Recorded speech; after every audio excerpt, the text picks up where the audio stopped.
In today's episode, we explore 4 hikers whose wilderness treks turned fatal. From vloggers who ignored crocodile warnings in Australia to a photographer camping near a lion's kill in South Africa. But first, a misread trail marker in Glacier National Park leads a former coach into a deadly encounter with a mother grizzly.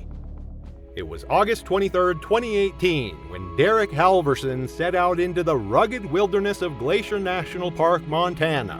The 32-year-old former high school football coach from Minnesota had arrived at the park's entrance early that morning, his weathered hiking boots crunching against the gravel parking lot.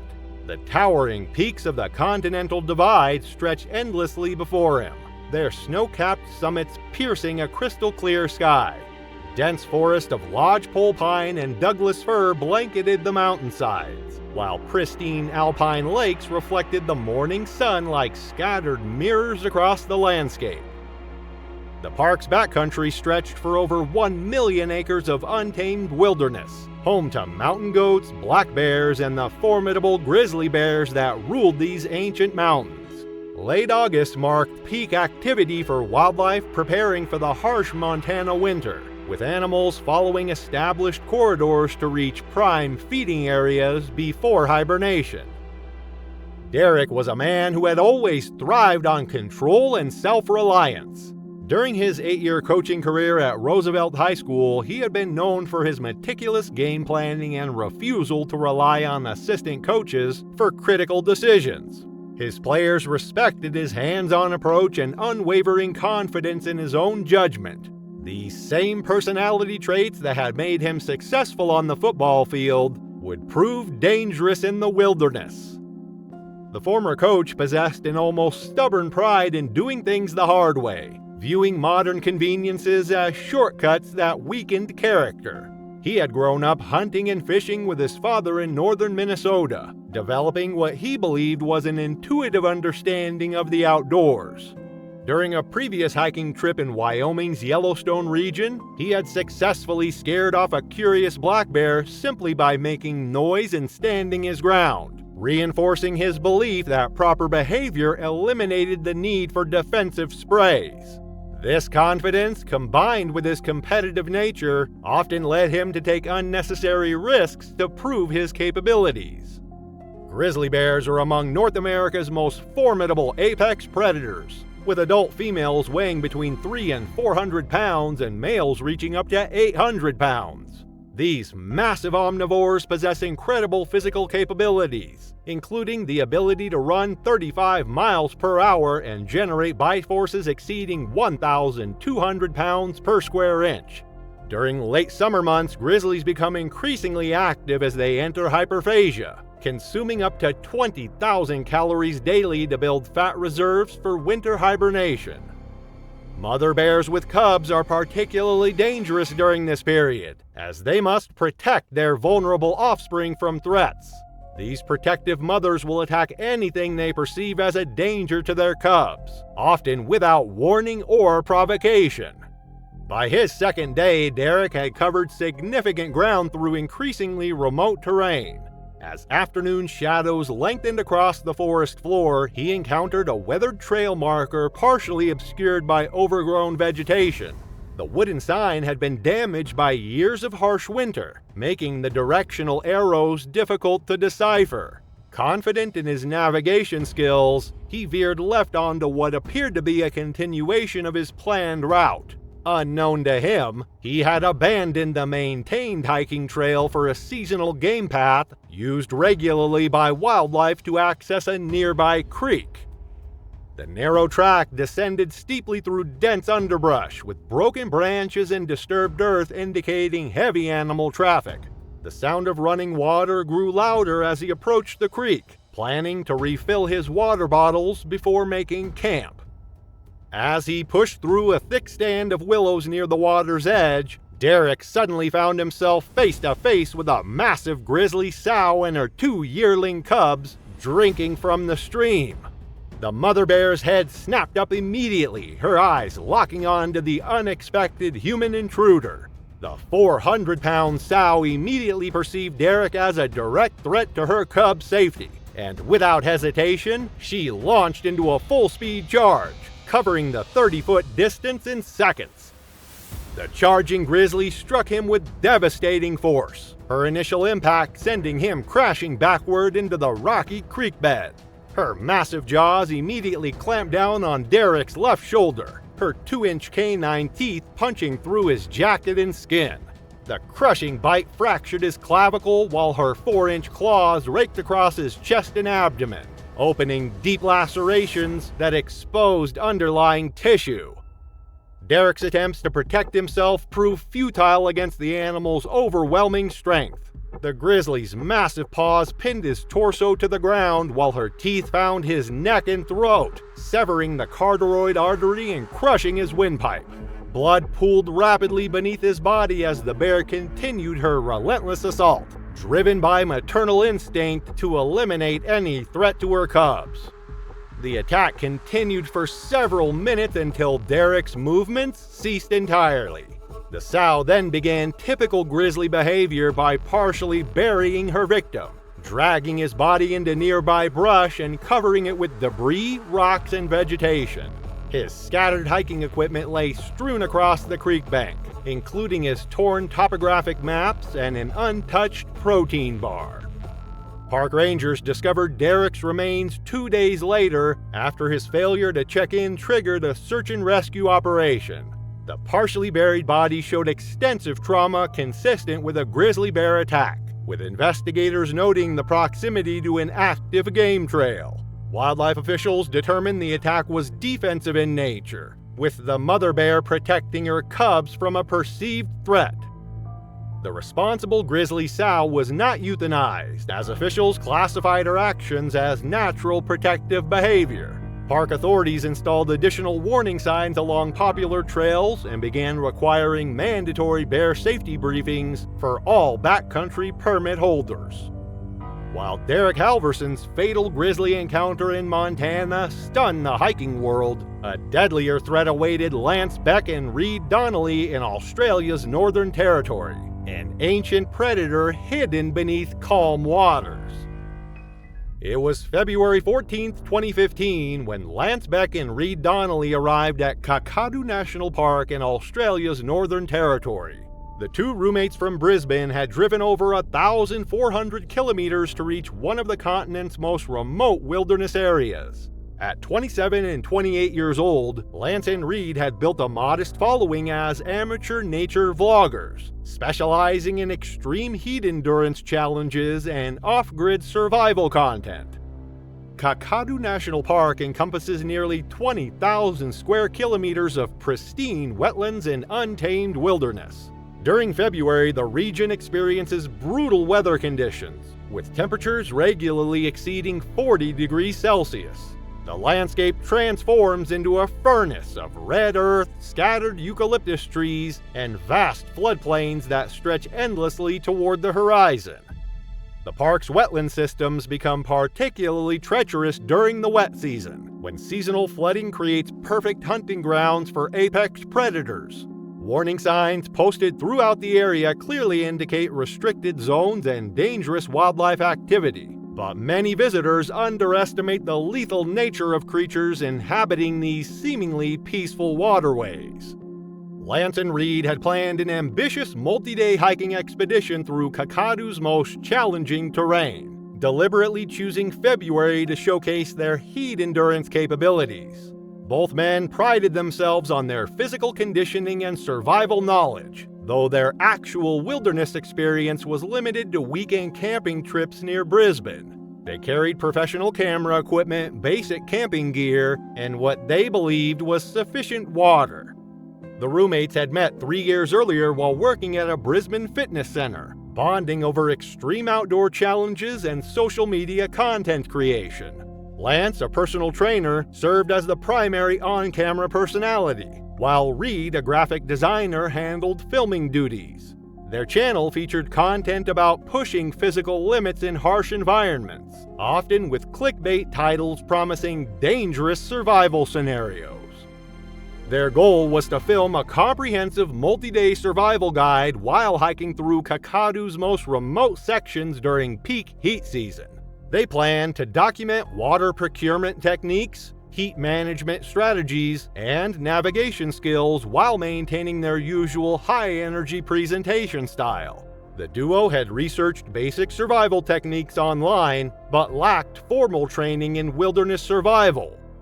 On their first 2 days, Lance and Reed made reasonable progress through designated hiking areas, filming segments about heat management and basic bushcraft techniques. However, their water consumption exceeded planned amounts due to extreme temperatures and inexperience with proper hydration management. By the morning of their third day, their water supplies had dwindled to less than half a liter between them.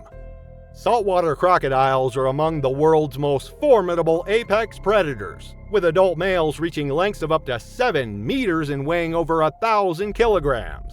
These ancient reptiles have remained virtually unchanged for millions of years, perfectly adapted for ambush hunting in aquatic environments. Their powerful jaws generate bite forces exceeding 3,700 pounds per square inch, capable of crushing bones and dragging prey underwater with devastating efficiency. During Australia's wet season, saltwater crocodiles become increasingly active and aggressive as rising water levels expand their hunting territories. These opportunistic predators can remain motionless for hours, submerged with only their eyes and nostrils visible, waiting for unsuspecting prey to approach the water's edge. Their explosive acceleration allows them to launch surprise attacks with lightning speed, often giving victims no opportunity to escape. By midday on February 16th, Lance and Reed found themselves desperate. The temperature had climbed to 42 degrees Celsius, and they had been hiking for nearly 6 hours without water. Dehydration was affecting their judgment, though they continued filming their ordeal. Reed's camera captured their increasingly desperate search for water sources as they deviated from marked trails. Consulting their map, the pair identified what appeared to be a dried riverbed leading to a known waterhole used by tour groups during the dry season. However, the area was clearly marked as restricted during wet season months, with multiple warning signs indicating dangerous crocodile activity. In their dehydrated and desperate state, Lance and Reed chose to ignore these warnings and bushwhack directly toward the waterhole. The trek through the dense scrubland and swampy terrain took over 2 hours, with both men showing clear signs of heat exhaustion. Their camera footage shows labored breathing, stumbling movements, and increasingly poor decision-making as dehydration clouded their judgment. They pushed through thick vegetation across muddy flats, driven by the urgent need to find water. When they finally reached the waterhole, it appeared as salvation in the brutal heat.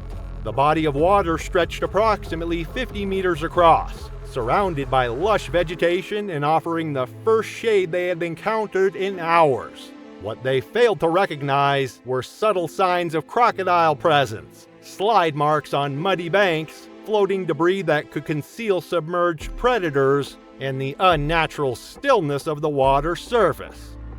Lance, overcome by desperation and heat exhaustion, immediately rushed toward the water's edge without conducting any safety assessment.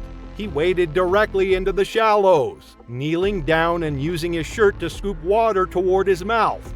Reed remained on the bank approximately 10 meters away, continuing to film what he believed would be dramatic survival footage.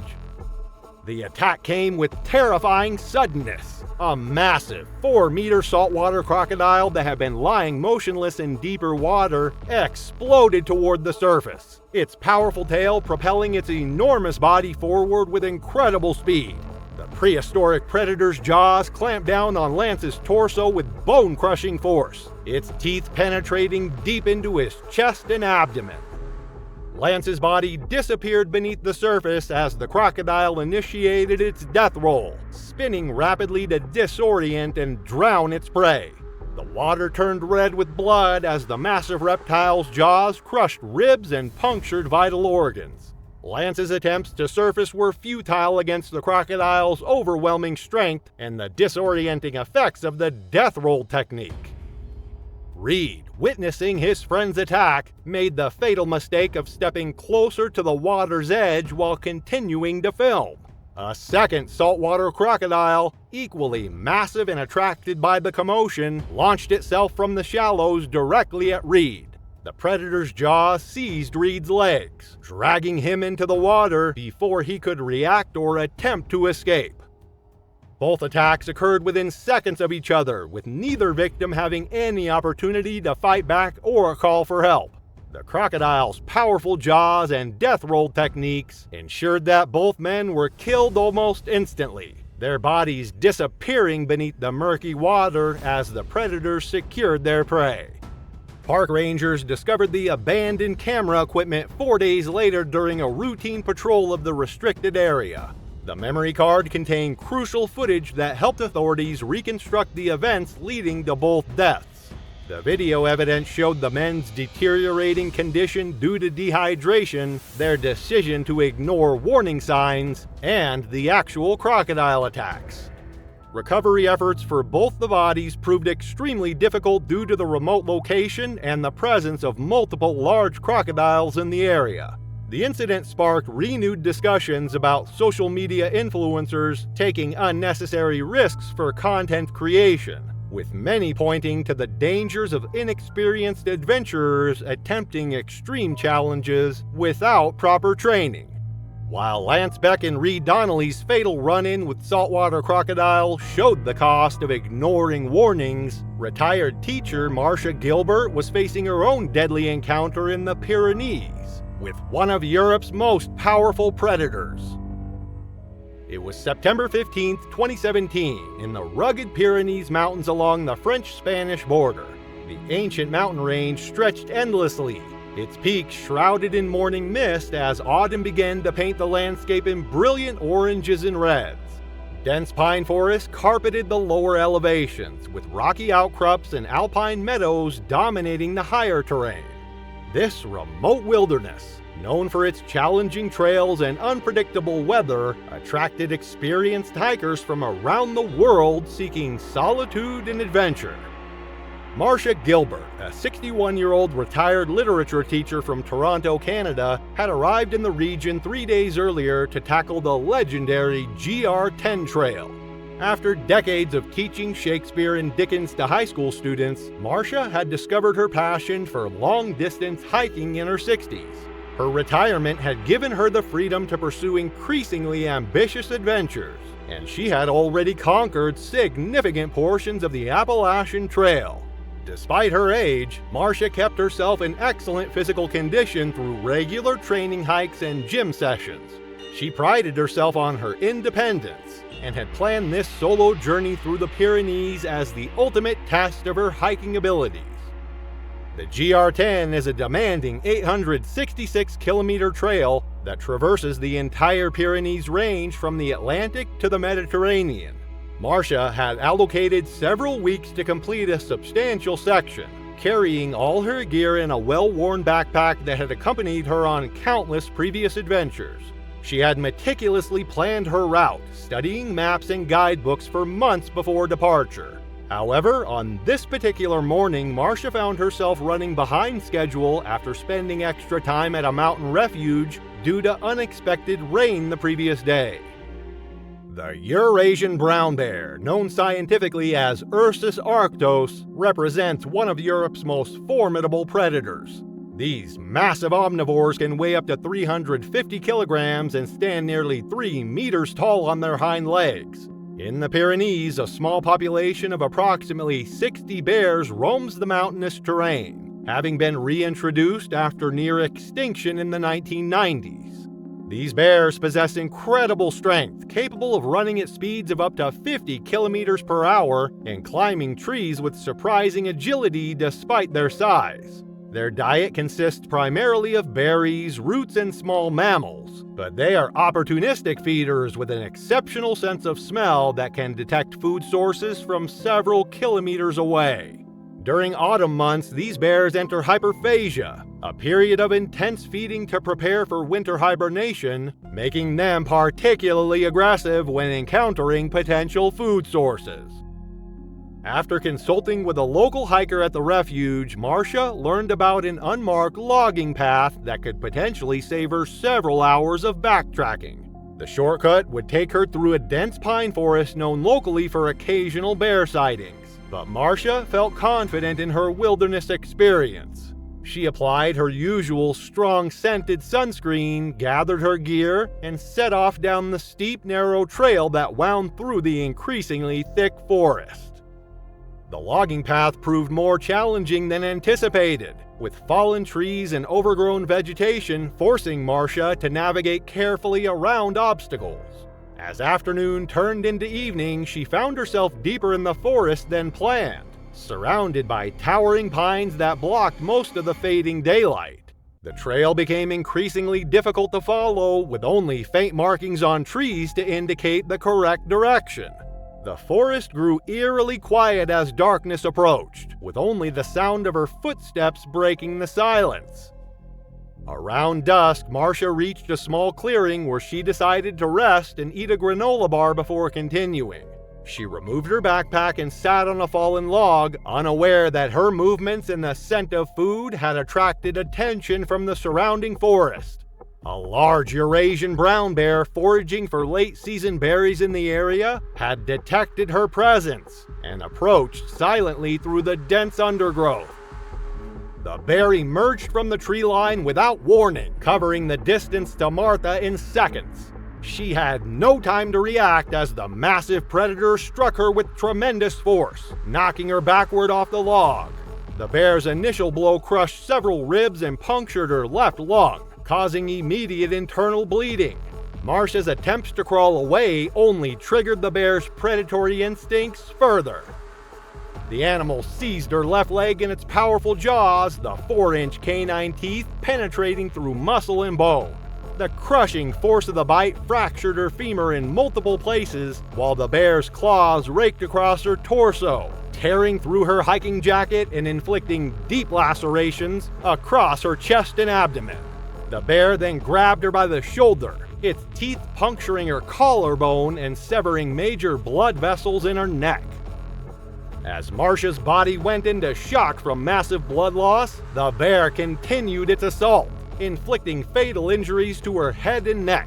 The combination of severe trauma, internal bleeding, and blood loss proved unsurvivable. Her death occurred within minutes of the initial attack, as her body succumbed to the catastrophic injuries inflicted by the powerful predator. Search and rescue teams discovered Marcia's remains 3 days later after she failed to check in at her planned destination. The scene revealed clear evidence of a bear attack, with brown bear hair and distinctive paw prints found throughout the area. Her torn gear was scattered around the clearing, and investigators noted that her food had been partially consumed by the animal. Marcia's family released a statement expressing their grief while acknowledging her love for wilderness adventure and her understanding of the inherent risks involved in solo hiking. While Marcia Gilbert's life ended in the Pyrenees, another fatal encounter was unfolding in Africa, where photographer Trevor Ames made a deadly choice, bringing him face to face with one of the continent's most dangerous predators. It was March 15, 2016, when Trevor Ames made his way through the dense acacia woodlands of Kruger National Park, South Africa. The sprawling 19,485 square kilometer wilderness stretched endlessly under the scorching African sun, its golden grasslands punctuated by scattered marula trees and thorny shrubs. The dry season had transformed the landscape into a harsh, unforgiving terrain where water sources became precious gathering points for both predator and prey. Trevor, a 35-year-old freelance wildlife photographer from Manchester, had built his reputation on capturing images that others deemed impossible. His online portfolio showcased breathtaking close-ups of leopards, elephants, and lions that left viewers wondering how he managed such intimate shots. The secret lay in his willingness to break rules that kept other photographers at safe distances. He had illegally entered Kruger through a maintenance gate at dawn, carrying his professional camera equipment and minimal camping gear in a weathered backpack.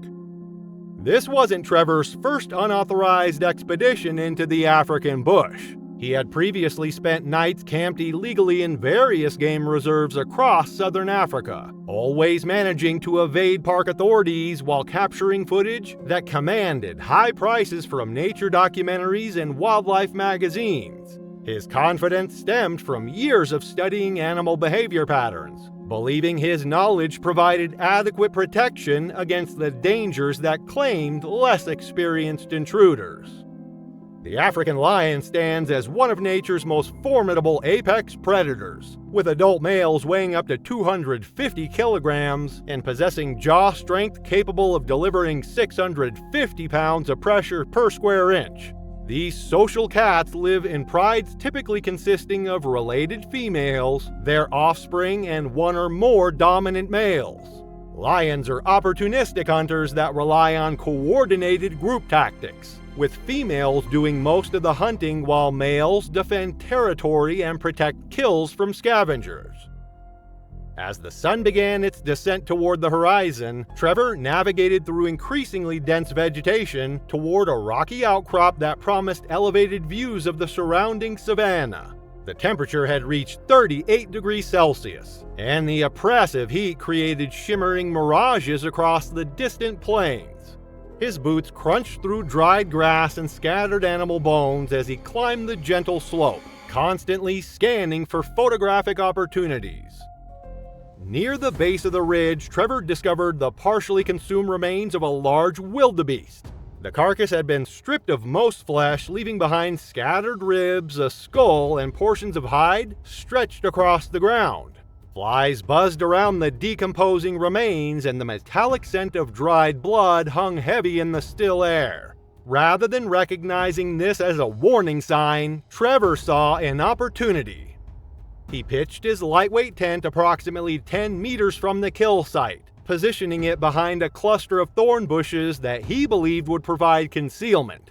As darkness enveloped the landscape, Trevor settled inside his tent and began reviewing the day's photographs on his camera's LCD screen, occasionally glancing toward the carcass through his tent's mesh window. What Trevor failed to realize was that the lion pride responsible for the kill had not abandoned their prize. Lions often returned to large carcasses over several days, and the scent of the decomposing wildebeest continued to attract the original hunters. The pride had been resting in dense vegetation roughly 200 meters away, waiting for cooler nighttime temperatures before returning to feed. Around 2:30 a.m., the pride began moving toward their kill. The group consisted of 3 adult females, 2 subadult males, and 4 cubs. As they approached the familiar feeding site, the lead female detected an unfamiliar scent carried on the night breeze. The lions immediately became alert, their powerful olfactory senses identifying human presence near their food source.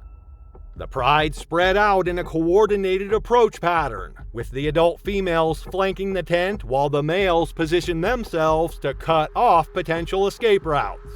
Trevor remained unaware of the approaching danger, having fallen asleep while reviewing his photographs. The first lioness reached the tent's perimeter and began circling the structure, her massive paws making virtually no sound on the sandy ground. The scent of human sweat and fear pheromones intensified as she drew closer. Without warning, she lunged forward and struck the tent's side wall with her full body weight, collapsing the lightweight structure and pinning Trevor beneath the fabric.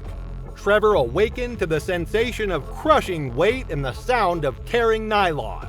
Before he could fully comprehend the situation, powerful claws raked across his back and shoulders, shredding both the tent material and his clothing. The lioness's claws, each measuring up to 38 millimeters in length, created deep lacerations that immediately began bleeding profusely. A second female joined the attack, biting down on Trevor's left leg through the collapsed tent. Her canine teeth, measuring 75 millimeters in length, punctured completely through his calf muscle and fractured his tibia. Trevor's screams echoed across the silent savanna as he thrashed beneath the destroyed tent, his movements only intensifying the lion's predatory response. The third lioness seized Trevor's right arm, her jaws clamping down with devastating force. The crushing pressure fractured his radius and ulna while her teeth severed major blood vessels, causing arterial bleeding that quickly soaked the surrounding fabric. Trevor's attempts to fight back proved futile against the combined strength of 3 adult lionesses, each weighing over 140 kilograms. One of the subadult males approached and bit down on Trevor's torso, his teeth penetrating the rib cage and puncturing his right lung. The pneumothorax caused immediate breathing difficulties as air escaped into his chest cavity. Blood began filling his airways, creating a gurgling sound with each labored breath.